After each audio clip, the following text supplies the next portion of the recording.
heat, no filter in sight. Jason's got the insights, always gets it right. Sean's the wild card with a laugh in the night. On Folklore, they banter about the latest fight. Folklore podcast, stories non-stop. Entertainment, gossip, and tech's new crop. Loud opinions, like a punk rock pop. Marcus, Jason, Sean, they never... Hey, welcome to another episode of the Folklore Podcast.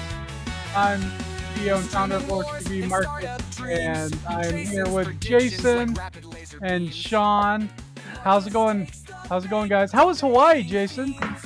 Hawaii was great. My granddaughter was greater. You didn't take the daughter back with you? You left the granddaughter? I did. Left the granddaughter. Miss her terribly, but it was amazing to hold my first grandchild. All right. How are you, Sean? I am not a grandpa, but I feel great. Really good. I don't know. It was a great week. So was last week and the week before. I have nothing to complain about except for that music that keeps playing. Oh, yeah. There we go. No, all is good. Before I tell you about anything, how are you, Marcus? How are you doing? I'm doing good, man. I feel like we've been really busy with lore lately, and that's a good thing. A lot of stuff on the table, a lot of stuff happening.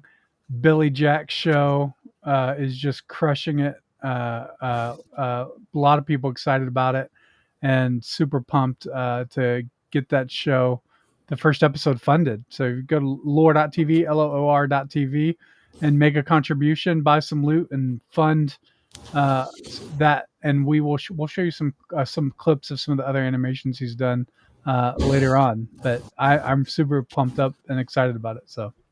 Yeah, me too. I think the cool thing about that is he's a dad. He's got 2 little girls, awesome wife.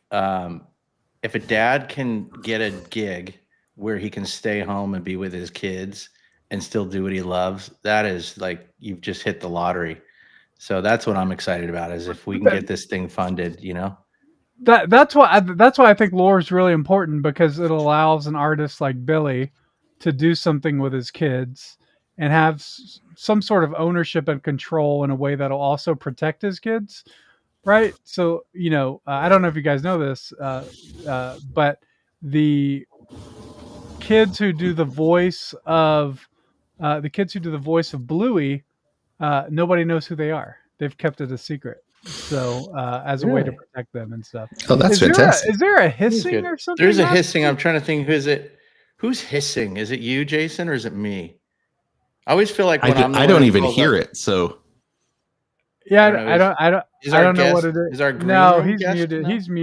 He's muted. Yeah, it's like a weird. It's like an air compressor. Yeah, it's like someone's got like shocks on their. Or it's like someone's doing this. Chair. It's like that sound. No one wants to hear that sound. Jason Figure 4 Farley.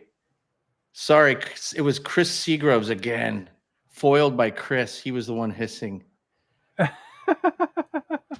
But here's what I'm excited about. I don't know if that's not a nice thing to say. I shouldn't be excited about someone else's failures.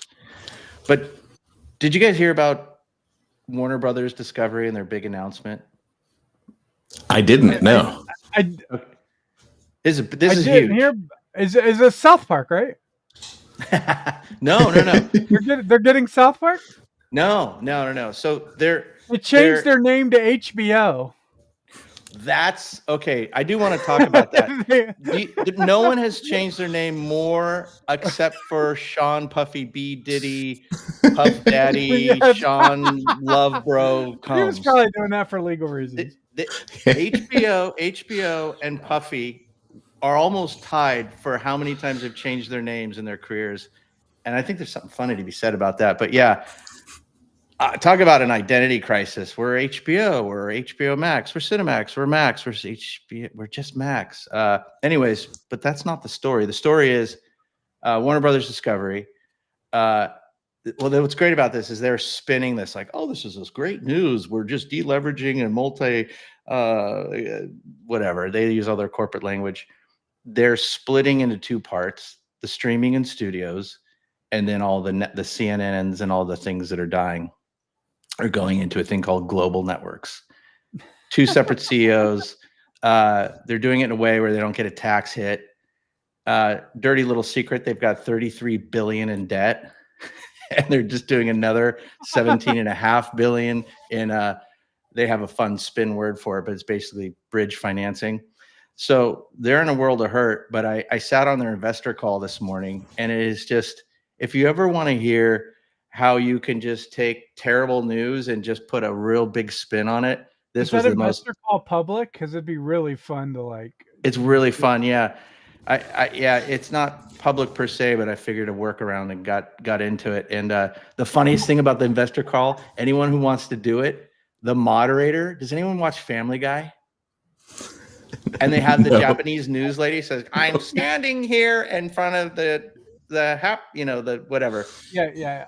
The lady who does the investor call, it has to be the same person. She has the exact same voice as the newscaster on Family Guy. So that's a fun note for anyone who likes Family Guy and you want to hear this person in real life on an investor call.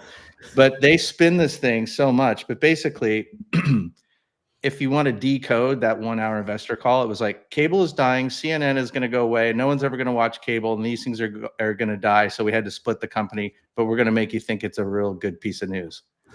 And the reason I tell you all that is that this is the canary in a coal mine about the future of cable and the business and where it's going. So if you're a nerd like me and you want to know more, listen to the investor call.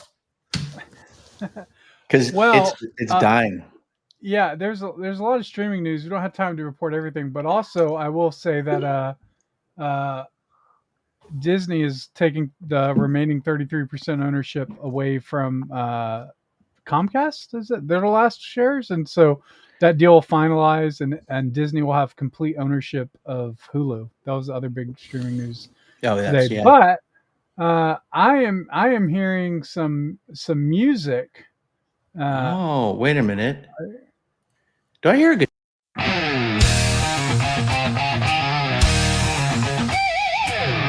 Ladies and gentlemen, it's that time again. It's time for Jason's Trivia Lesson.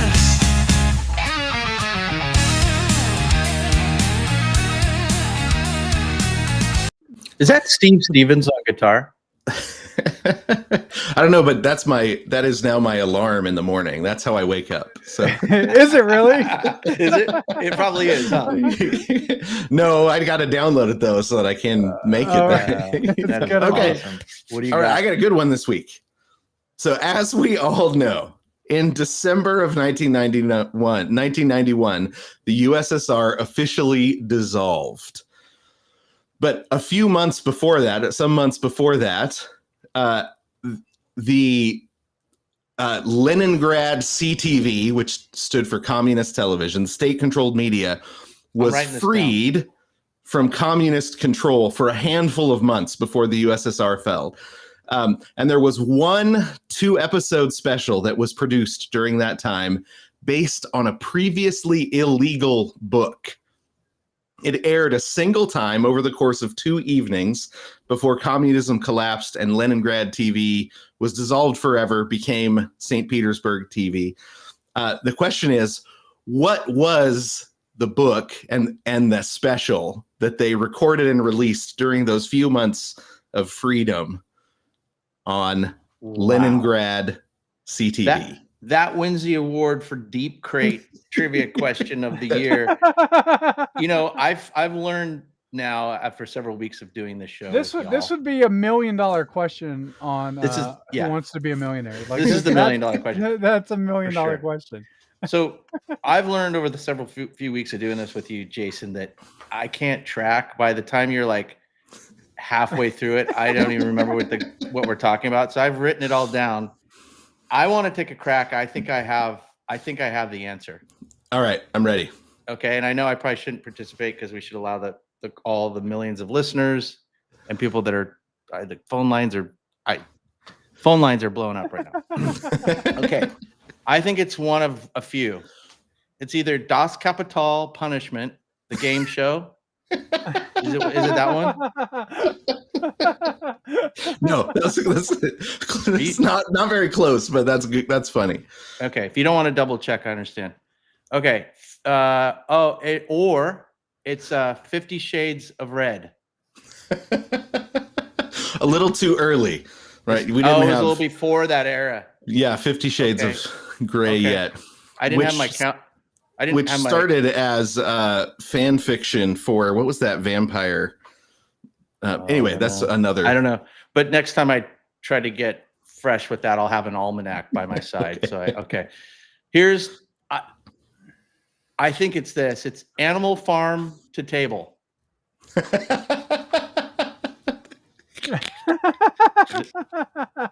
Is it that? That's it. We need but we need to make that show.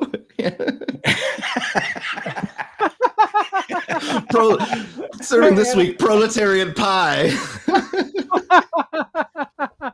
Hey honey, have you guys been to that new Animal Farm to Table restaurant down on Lancashire? They only cook proletariats. Okay, then it's for, well, it's probably this is the answer. Tinker, Tailor, Soldier, Spy, Babushka. No? Close. Yeah, that one's the closest so far. Here's some ASMR for you. I know you kids love that. That was good. When the Berlin Wall came down, my dad actually came and got me out of bed. It was 10:30 at night and sat me down in front of the TV. And I said, it's the only time I saw my dad cry was watching the Berlin Wall come down. And he just said, I never believed that this would happen. I thought we would have the Cold War forever. He just was rejoicing at the end of the Cold War, my dad, he said, you're going to want to remember this moment. So he sat me down on the TV. Would have been about 12, 10. And it's a great memory. What's cool about that is your dad and I have a lot in common because I cried when Berlin, the band, broke up. Yeah, so I can see the deep brotherhood. I'll just start calling you Dad from now on. My dad let me. My dad let me stay up late to watch the last Johnny Carson episode, and I fell asleep. So that didn't even make it. How dare you? But I remember where I was and where I fell asleep on the floor. The funnier part about that story is the premiere episode with Jay Leno. You also fell asleep. Oh yeah. Sorry, Jay. I hope you laughed too. It was a joke. I was there for the premiere of Conan on the Tonight Show, though. Oh, that's cool. Yeah. Well, I wasn't there, but yeah. But I did go see a live taping of Conan at TBS, though. That was fun. So, speaking of television, why don't you introduce our guests? Well, you have a long relationship with them, and I'm gonna introduce our guest, but I was gonna introduce. I don't know if you heard of this girl, Taylor Swift. So. Yeah, we're gonna introduce. We decided that whenever we talk about stuff that's just outside of our league, we rope in the big guns, the big experts. And so today we're gonna talk a little bit about Taylor Swift and that epic deal that she just did, where she bought her own stuff back, which is funny. I'm gonna just segue into something that's a non sequitur semi. But I had this record collection that I really liked, and I was like, I just get sick of moving and carrying this thing around everywhere, and I sold it. And then I went 5 years later to try to re-find it at the guy who bought it and buy it back. So I can kind of totally relate to Taylor, but that's not why we're here today. We're going to talk about this deal, but we're going to bring on our resident legal expert. He is a superstar. He has started TV networks. He's started record labels. He has signed big bands. Maybe we can ask him which bands he signed, but he's been in the business for the last probably 30 plus years. Let's give a warm welcome to our resident music, media, all things entertainment expert, legal analyst, Pierre Voudrag. Wow. How are you? Serious TV magic right there. Yeah. So, Sean, I had a question for you. When you went to buy back those records, was that pre or post menopause? It was perimenopause. I did have an ice pack on my head, so I think it was right in the middle of it. I sold all my CDs, and I think I was in a coma for about a month afterwards. Of course, I had to go buy them back. Yeah. My wife's not happy with it. What I love about Pierre's, because I've been to that place, is you're like, well, you got a lot of DVDs and box sets and Criterion Collection, and then you just slide them, and there's a whole nother level, and then there's another layer behind that, and it just goes back to like all the way to Pasadena, I think, when you keep opening those shelves. It's amazing. So you have the most awesome collection. So should we get into the meaty bits? We should. Pierre, we want to talk about Taylor Swift, but before we get into that, there's some breaking news today that happened with Disney suing Midjourney basically for copyright infringement for basically being able to duplicate Disney characters and stuff like that via prompt. And so Disney is saying basically AI used our IP to learn on, and then from that, it was able to basically create endless amounts of Disney IP and distribute it out as much as people want. And Disney's not happy about that, of course. And so I guess, like, are you familiar with the case, or like what's your initial thoughts on it? Or Well, I'm familiar as much as everybody else is, having just read this article. By the way, it's Disney and Universal Studios are suing them. Class action. Does that count? Does that count as class action? I have no idea. No, you need a bigger class than two. But what's interesting about it,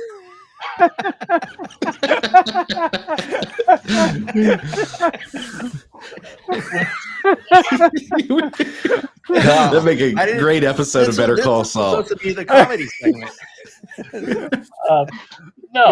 What's interesting about it is that when you read the newspaper articles, they got pictures of Darth Vader, Spider-Man, Shrek, the Minions. So essentially, their whole argument is that you took our intellectual property, our trademarks and copyrights, you used it to ingest it into this AI Midjourney program, and now people are creating their own content and creating their own videos using our intellectual property.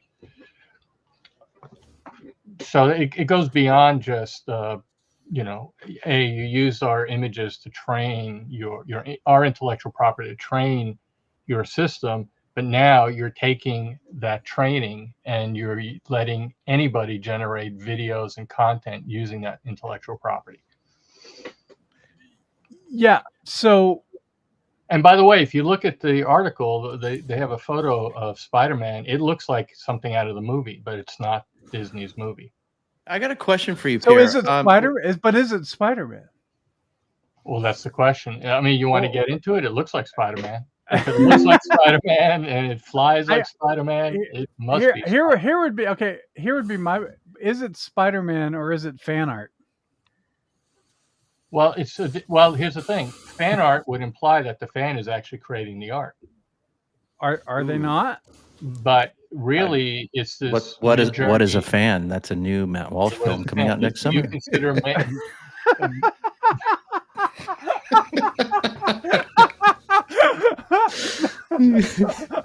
I'll be there for that one. But we're selling tickets for that one. Yeah.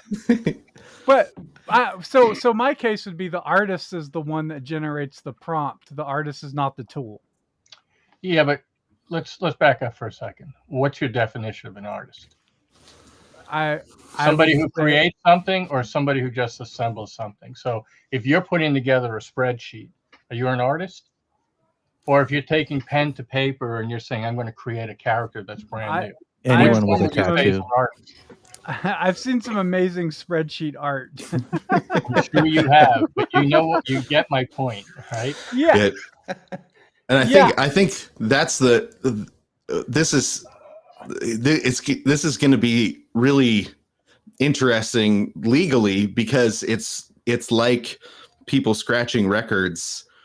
At what point does the use of what somebody else made become yours, and at what point is it still theirs? Because that's a reassembly sort of process as well, and it took multiple legal battles to settle that, if I understand it right. Is how does the person who made the original bass line that then got brought into a new song, how do they get paid for their work and not get paid for the work that somebody else did assembling it into a new song? And because I think we've got something analogous maybe going on. I disagree. You're the legal expert, so how did that's what I'm trying to. Let's look at somebody took a sample of a bass line and they put it into a song. The person who wrote that bass line gets writer credits on the new song, and they get paid for that performance on the new song. Now the question is, going back to the question about Midjourney. Is Disney getting paid whenever somebody creates their own little universe Star Wars story? And does that interfere with J.J. Abrams' production of his next version of the 17,000 version of Star Wars? Right? Yeah. Well, they get paid now, but that was the question in the 80s, right? And that question got answered in the 80s. I know, because I used to do those deals. Yeah. I used to have to process those licenses. We had a song. It was such a crappy song when I was working over at the Polygram Records. But at the end of a song, during the fade out of a song, completely original song, somebody sampled, there was a hip hop version of a song called Wild Thing.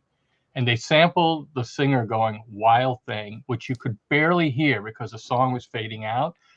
They got sued and they had to give up 90% of the copyright for the entire song. 90%. 90%. How did they do that calculation? Is Any that idea? they screw you? But the song was a hit. The song was a hit, so the label. I like that. Is that a legal term? Did you learn that in law school? But had they gone to them in advance and gotten the rights, it wouldn't have been 90%, right? No, if they had done it in advance, they would have probably said, "Okay, go ahead," or just pay us $500. I mean, it was such a ridiculous premise, but that was before a law was established, right? So they had the right to go in there and say, "Pull it. You use our sample. Pull that record off the shelves. Pull it off every single radio station." And remember, the song was a hit. Such a big hit, I can't remember the title of it. And if I mention it, you guys wouldn't know it. But it was a hit at the time. Right. So they had no choice, which leads into this whole Taylor Swift conversation that I know Jason's dying. I mean, wait, I just wanted to point out that little story you told is a good example for the kids. Sometimes that little thing you hear, like, oh, just ask for forgiveness later. Sometimes that doesn't always play out. Yeah. Right? That didn't work out. It's better to ask for forgiveness than it is to ask permission. That's the one. Yeah. Sorry, I kind of botched. Thanks for stepping in on that, Marcus. And well, that's how Uber started, man. They didn't ask permission from the government. They just went ahead and did it. I think the thing about Uber, though, Uber did go to all the taxi cab companies, and they all basically told them to hit the road. Yeah, literally or figuratively.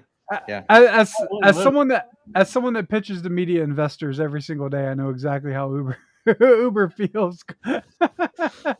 I've used that analogy several times. Yeah. But I think well, you know what I think is I still kind of want to go back to the discussion on assembly versus artist.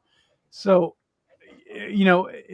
I still think the individual who does the assembling is still the artist. So, and like an example, if I made, for example, let's say I made a really complex Excel spreadsheet that did calculations and stuff as you said, and so I assembled the spreadsheet in such a way that it worked for me. And then I wanted to sell that template as a digital download.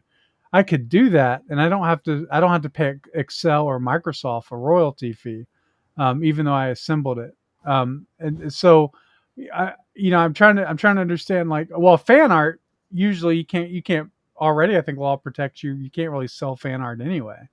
Right. Why? Yeah, why? Because it's because it's using someone else's IP. Well, But the creation of the fan art. Like, what is about not- Warhol? What happened in the case of Warhol with what he was doing? Yeah, but see, what Jason's bringing up is a very interesting question, and I don't want to get too in the weeds because I know that I could get really nerdy on this. But when you start describing art, right? Art is many different things. So if I were to take a canvas and paint Darth Vader and decide I'm going to go out and put it in a gallery and sell Did you it, say that in a Brooklyn accent just now? I did it on purpose. Did you say Yeah. Darth Vader? Hey, Yeah, Darth Vader. Darth I was Vader. imitating Donald What's up Trump with when he them? says Tesla. I was No, like, but, I think you just right, said Darth Vader. if I take a painting of Darth Vader, is that better? And I go in a gallery and I sell it, can Disney or Lucas or whoever come in there and say, hey, you can't sell that because that's our IP? And the issue really comes down, well, that's my expression and creation or representation of your IP. It's my interpretation of it. Yeah. Consider What if you create the painting of Darth Vader, but you call it the banana? That's And fine. you say, or you call it, this is not Darth Vader. What's it like? This is not a pipe. Like, this is not a pipe. But so I think a lot of that postmodern, I reject postmodern art, but You reject postmodern art. I do. You mean But- you don't like it? Absolutely. Yeah. But I think So then you must wait. You must reject everything that's AI generated because it's postmodern art. You sunk my It is- battleship. It is. It's definitely in the postmodern era. It's definitely a new era. But I think I just think it's. I think what's happening with AI is it is causing us to look into those those complex positions of, like, what is art, what defines an artist, and because on one hand, if you have the view that a banana duct taped to a wall is worth $7 million. And I would say there's no objective reasoning for that other than money laundering. But for the value, does the value of the banana itself, just because it was called whatever, I forget what the name. By the way, it was 36 million. Was it? Oh my goodness! Yeah, that was. We bought a whole million. banana plant for.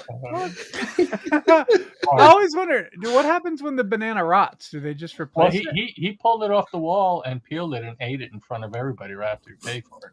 So what's the version now? Is it And just then he pooped it for another 2 million. yeah? Anyway, but yeah. So let's go. Let's just go to Sam Altman. What Sam Altman said. Sam Altman said that, which I think actually denies the artist in it, where he says, well, if AI is just inspired by other art, just like any other human, it can be inspired by a Star Wars movie, or be inspired by a genre or a director. I could be inspired by Wes Anderson. I could make a Wes Anderson style movie, but I wouldn't necessarily owe Wes Anderson anything from it, because I copied, for example, I wanted to make a movie that was basically 4x3, right? Like, and so his position is that AI is actually, and it's not it's not duplicating it. It's actually inspired by and recreating something. So I think the argument for Disney would have to be that when AI retains a Disney movie in its memory, then it would have to the IP would there would have to be a licensing fee for that. But on the other hand, if I was playing the AI's role, I would say we can't stop people from uploading what they're going to upload, or I mean, because it's kind of like the cat's out of the bag now.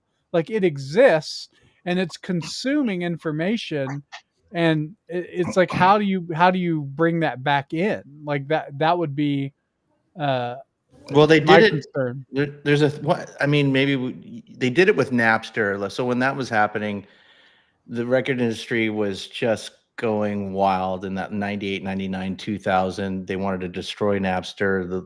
Everybody lawyered up, and they were going to try to end digital music even getting on the internet. But then, they ended up winning in court. Right. Well, but they ended up winning in court. Napster went away.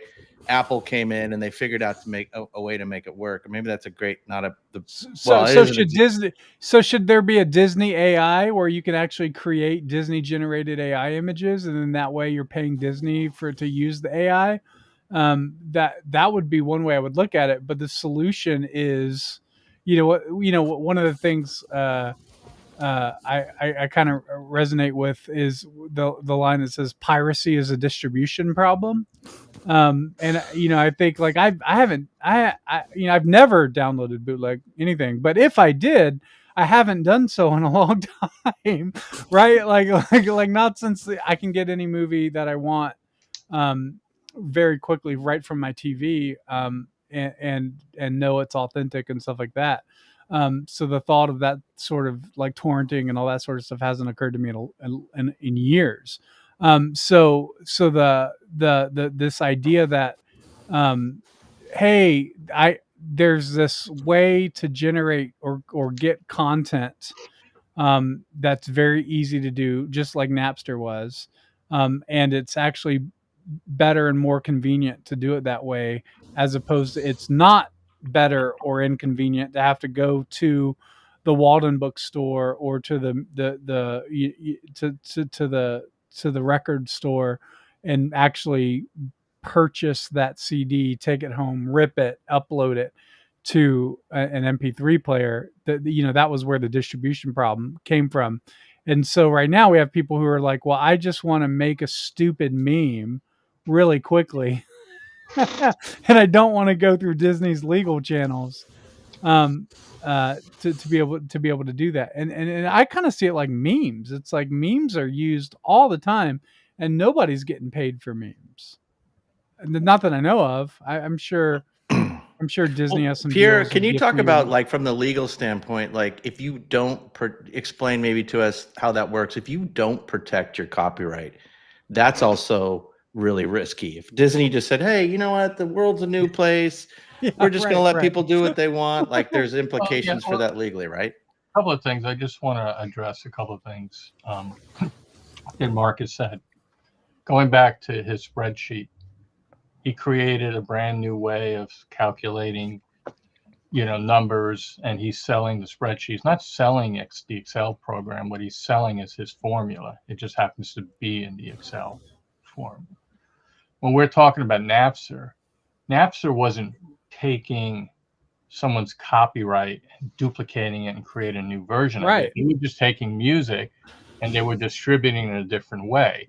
And we could go down a rabbit hole and talk about the letter that was sent where the record companies basically rolled over to the record stores and basically killed all their chances to sell digital music. That's a whole other podcast. I would love to hear that on a different podcast. Yeah.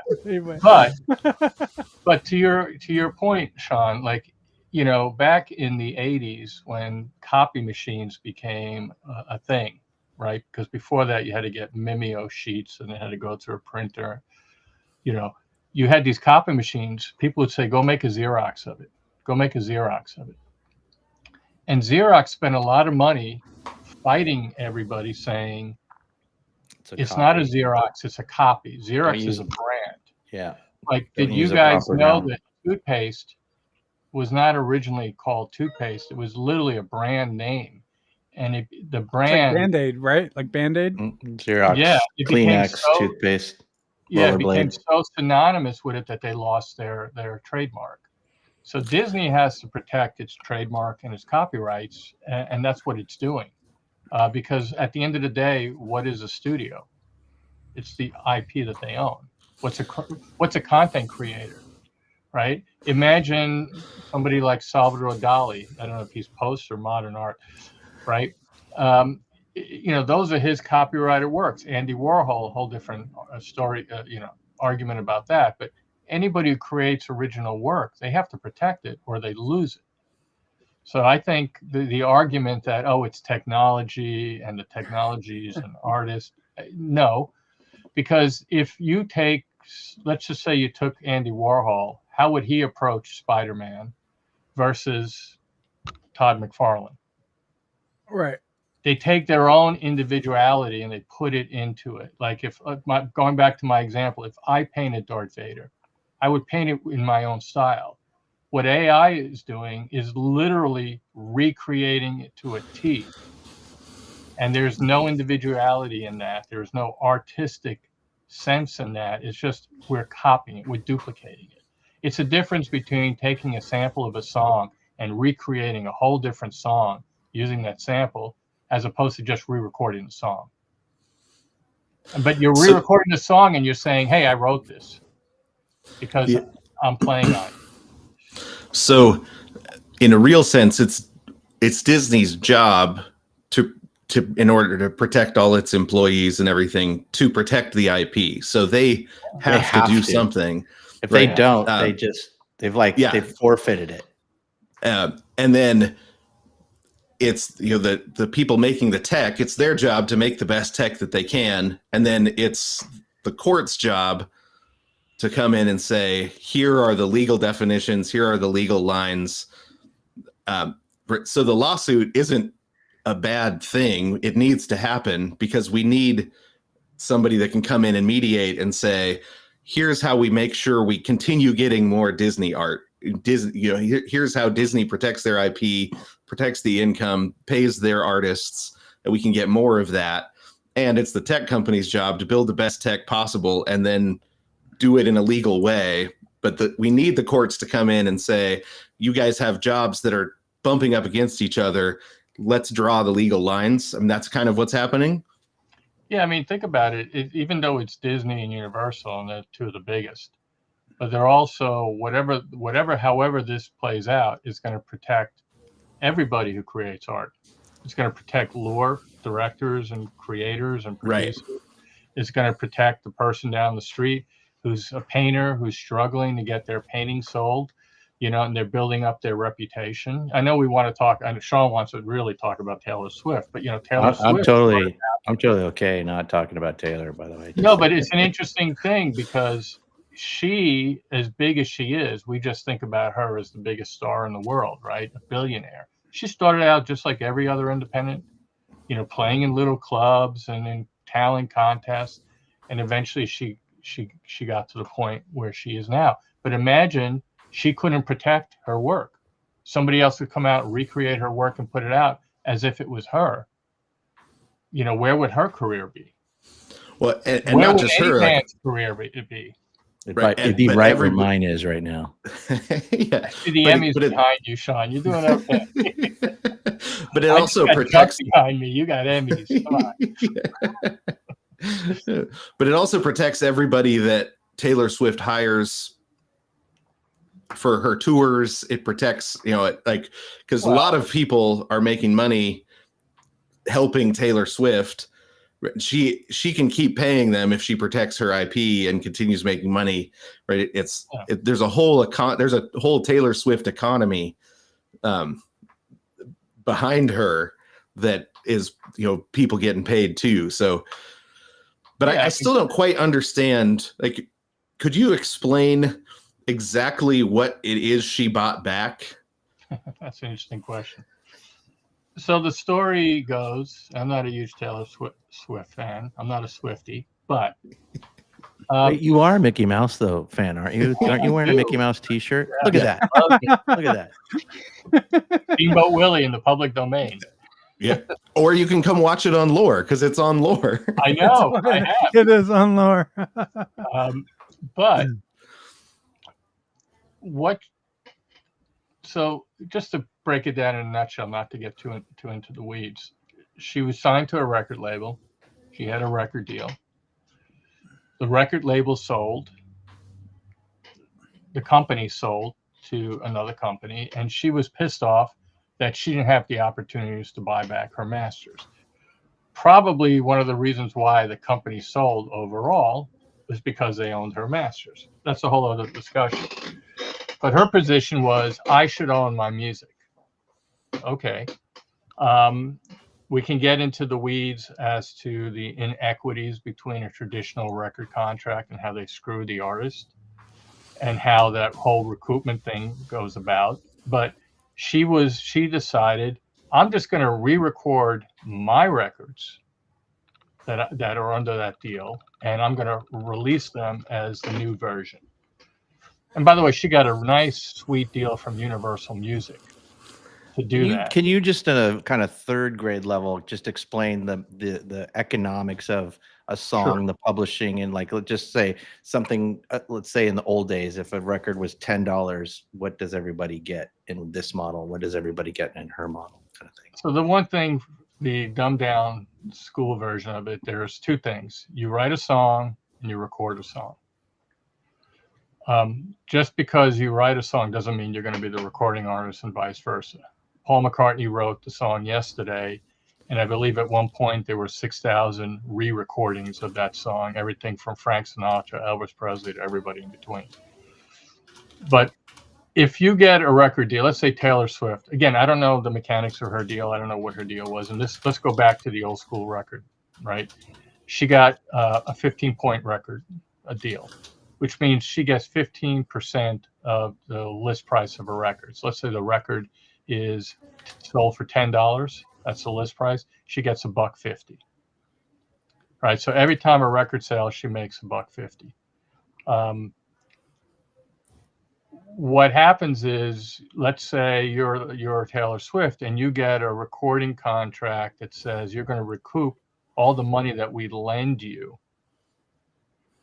and you're going to recoup it against royalties. We're going to recoup that money to pay ourselves back, the record company back.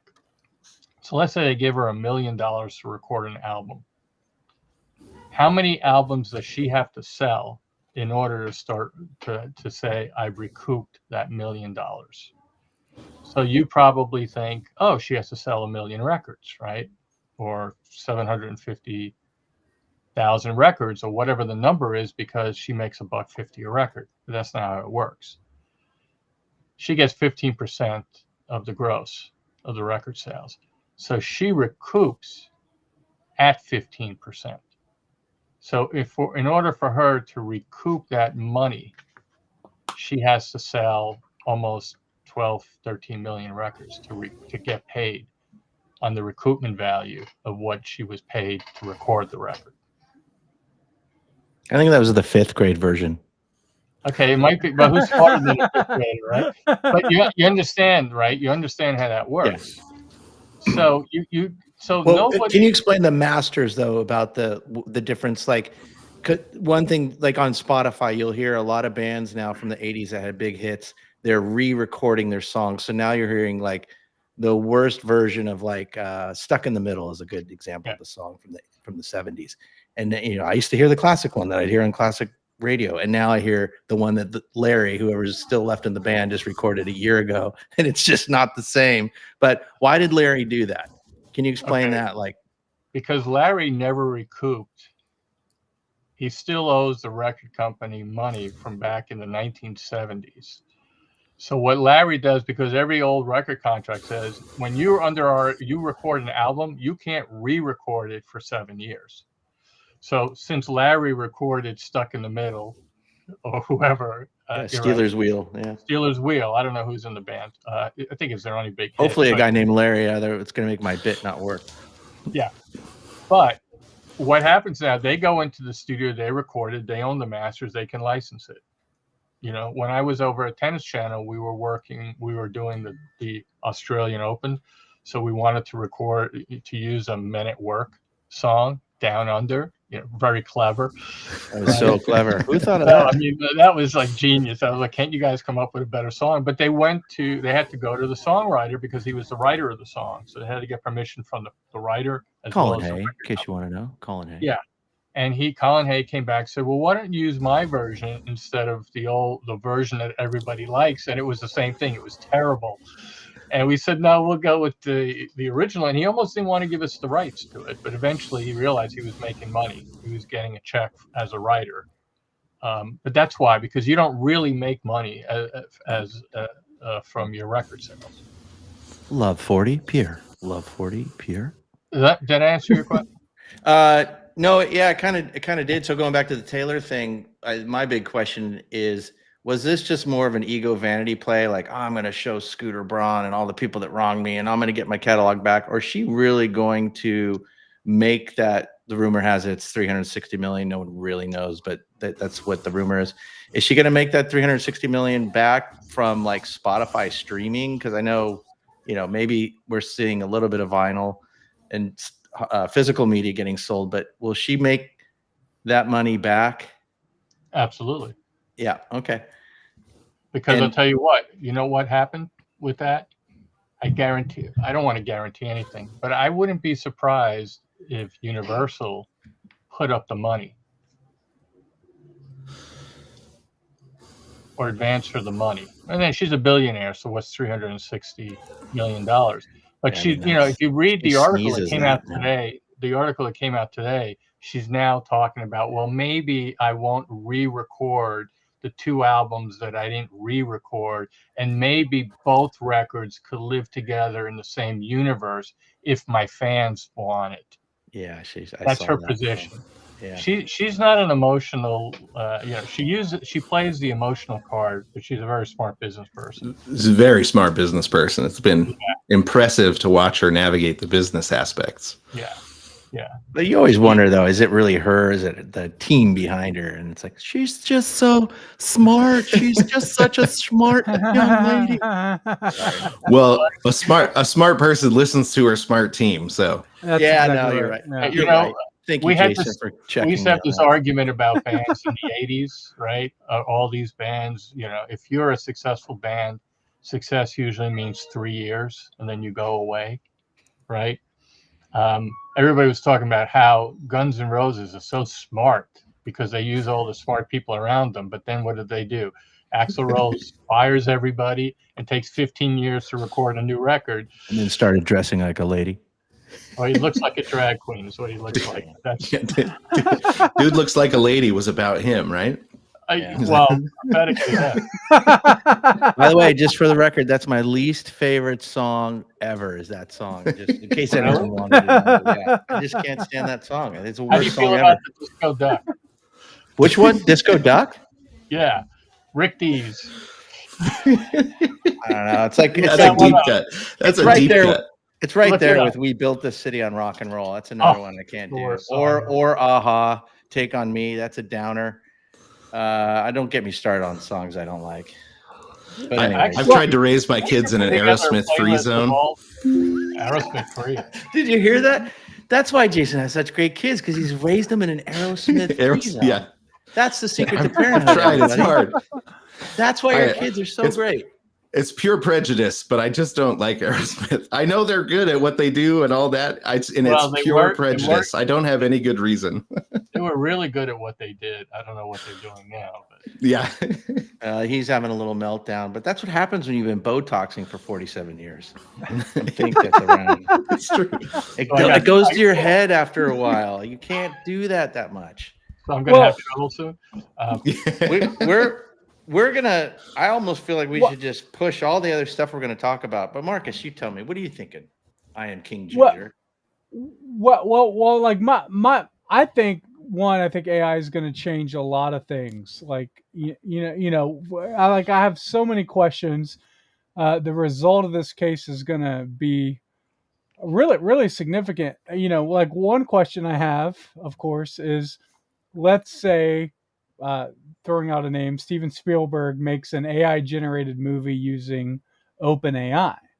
And then I go as a regular citizen and I go and say, hey, make a so and so video clip based on or inspired by Steven Spielberg's OpenAI generated movie using OpenAI. Who owns the rights to that at that point? It's a ridiculous Russian doll situation that we This is got like an here. AI eating its own. But the whole tail, like, but circular. but the reason is because there's no brakes on this thing. Like this is a massive industrial revolution type situation here, and it affects everything. It affects all of our lore artists. It affects every artist. And it affects future artists who aren't artists yet, who are going to become, somebody's going to make the next South Park from OpenAI or Midjourney or whatever. Like that's going to happen. It's going to. And so there's a lot of questions here. I think generative AI does use other people's IP to be able to create stuff. I think my question is can OpenAI be inspired by? Can AI be inspired by? And does OpenAI have to pay to be inspired? And so that would be how if I were to break it down to like a foundational point. Here's my prediction. Can I make a prediction on this? It's serious. I'm going to try not to be so jokey all the time. My prediction is that it's going to come down to if they can prove that something was scraped, or they can directly prove that someone actually took this copyright and created something new or modified from that. I think that's going to be where the issues are going to be. But I think where it's going to get really difficult is when someone used AI and they modified it enough so it's unrecognizable, but behind the scenes they really pulled something. So as an example, let's say I have this bass line of a song that I just love, and I just pop it into AI and I say requantize and transpose this bass line. And now then I just kind of move a little bit, and now I've got this killer bass line. I completely ripped it off from a Police song, but no one's ever going to know unless if I can have someone prove that I did what I did. So I think that's where it's gonna, like, you're not gonna. But I would argue you were inspired by the Police song. But I'm not talking about whether we are saying what's right or wrong. I'm predicting more the legal landscape of how it's going to play out. That's how it's going to play out. Yeah. I think both of you guys are sort of tiptoeing around the edges. Because honestly, isn't that all law? No, but I mean, you both are making good points, but you're kind of missing the whole argument of the lawsuit. Yes, generative AI, people can create new original content from it. The issue that Disney has is you're creating our content. When I look at the pictures that's in this New York Times article, I look at these photos, I thought it was from the movies, the copyrighted movies put out by Universal and Disney. But what I'm seeing is somebody said, create Spider-Man. It looks like Spider-Man. There's a difference between coming up with something that is a South Park inspired show or just recreating South Park, right? Yes, AI, just like any other tool, just like digital recording, is a tool that you can use. It comes down to the creativity. Are you just going to recreate what somebody else does, or are you going to use those tools to create your vision, not somebody else's vision? If you create somebody else's vision, then you're going to be open to copyright infringement and lawsuits. If you come up using AI generative technology to create something brand new and original, maybe it's inspired by, I mean, they say in Hollywood, right, Sean, 7 scripts. There's only 7 plot lines. That's what all the movies are, 7 different plot lines, right? And Jason Figure 4 wrote 6 of them, just so everybody knows. I'd be interested to see if Disney ever sued DeviantArt, which is a fan art website. But because I think there might be some parallels in that case, but I don't know if they ever did. I can't find anything on Google. I was just looking for it. But we got a lot more stuff to talk about. We gotta Jason's got to give the trivia lesson answer. We got to get Pierre's going to do a little plug, and then we got the house band doing an outro. So we got to wrap it, and then Pierre, I think we should part two this next week. What are you plugging? Well, I'm plugging a Marilyn Monroe experience that we're launching next year for her 100th birthday, and we're trying to raise money for it. So we have a Kickstarter. She's turning 100. I thought she died. She looks pretty good. Eternally beautiful. But yeah, so we're plugging that, and if you can go to our Kickstarter campaign, look for Marilyn Monroe: The Immersive Experience. We have 9 days left to reach our goal, so please go to it. Kickstarter.com, Marilyn Monroe Experience. That is awesome. Right. And I'm just going to do a little ad plug. I think this is going to be even cooler than Tupac hologram at Coachella, because I've seen the mock-ups of what these guys are going to do, and it's next level. No one's ever done anything like it. I cannot wait. So I'm a fan. That's my plug. Check out our trailer. Check out the trailer. Go to MarilynExperience.com. The trailer's there.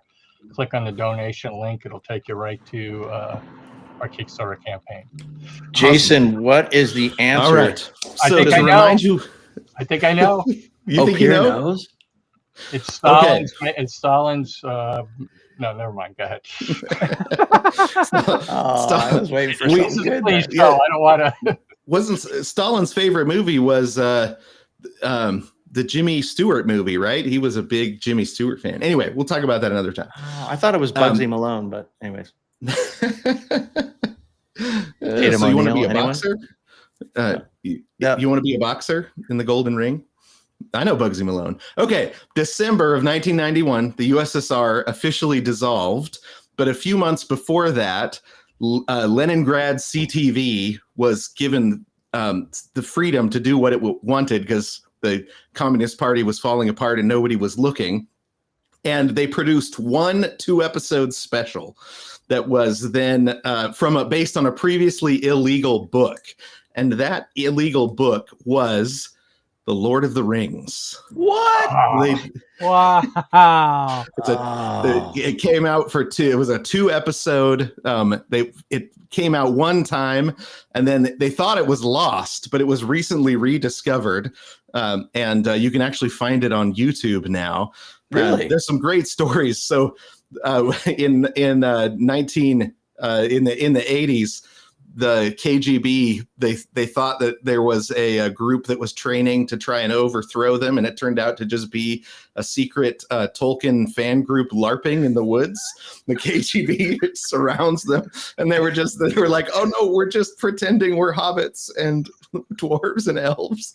So it was, but you can actually you can buy handwritten copies of Lord of the Rings that were produced in the USSR while it was illegal and passed around. It's a pretty amazing story. So that's a cool thing Lord to of have. the Rings brought down communism. So That is they amazing. pitched it as a children's show to get past the censors, but they hoped it would inspire the nation to throw out the Communist Party. So it was a great story.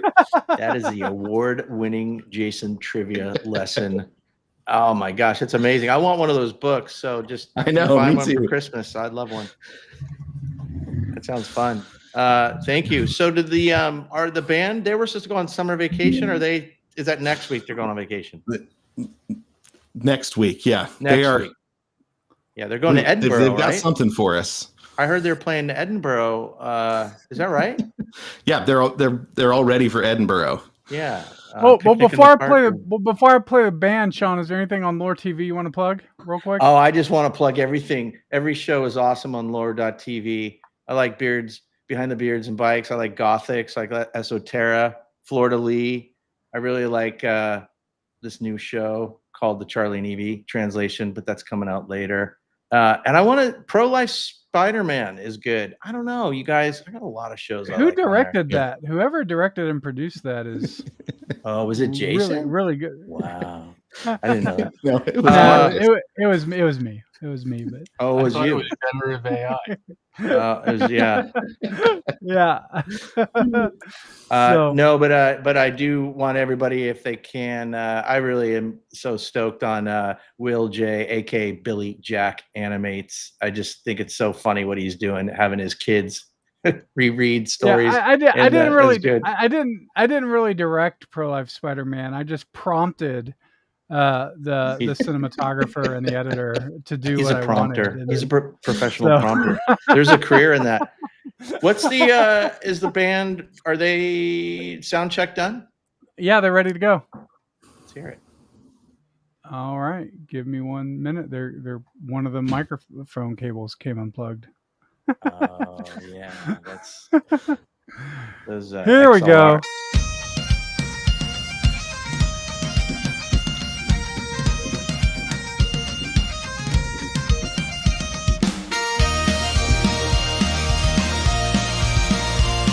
Yeah. Is there lyrics in this one?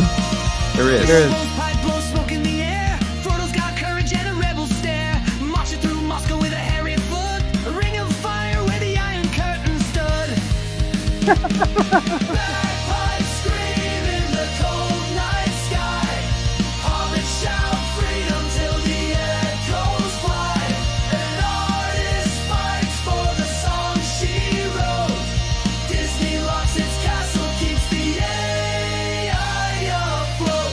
It's fantastic.